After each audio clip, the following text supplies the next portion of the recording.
Video 9.3, An Authentic 18th Century Realization.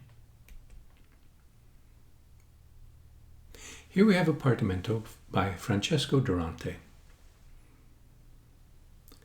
It, like all the other Durante partimenti, of which there are more than 200, was rarely ever written down, at least the right-hand part was not written down in the 18th century. And even in the 19th century, it was still rare. This was, after all, an improvised tradition. So why would you write it down? In some sense, writing it down defeats the tradition.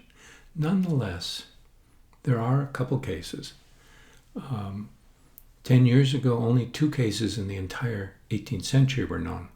Today, there are the same 2 cases and a number of student realizations. Perhaps they turned in these realizations to their masters for commentary. Anyway, let's take a look at this partimento. At the beginning, there's a grace note C, which may be real. It's in many, many manuscripts. There's a school of thought that thinks that perhaps it's a D, written as C by mistake, as a kind of placeholder for a chord that the right hand would play. In any case, what we have is a cascade of 16th notes that begins and runs until a C sharp, where everything stops. It's possible that this is the so-called interesting/boring combination where when you get to the boring part, you play the interesting part in your right hand.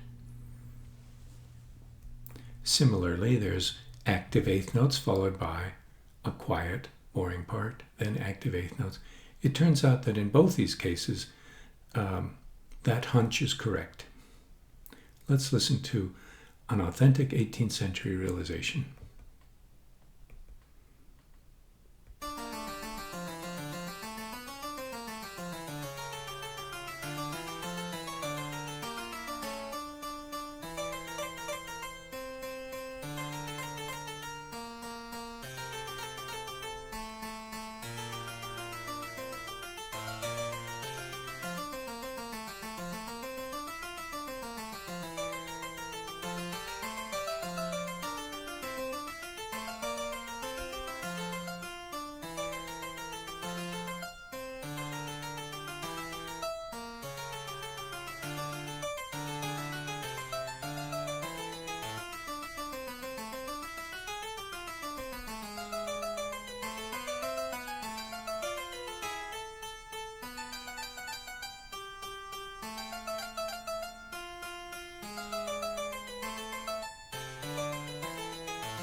Certainly a first impression of this confirms that realizing a partimento was not about chording.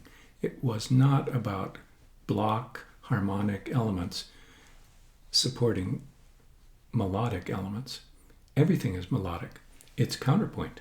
That was, you might say, the central preoccupation of much of 18th century music. And so it occurs in what was taught in the conservatories. The students learned to think in terms of moving voices, multiple voices, and the ability to control that in their minds.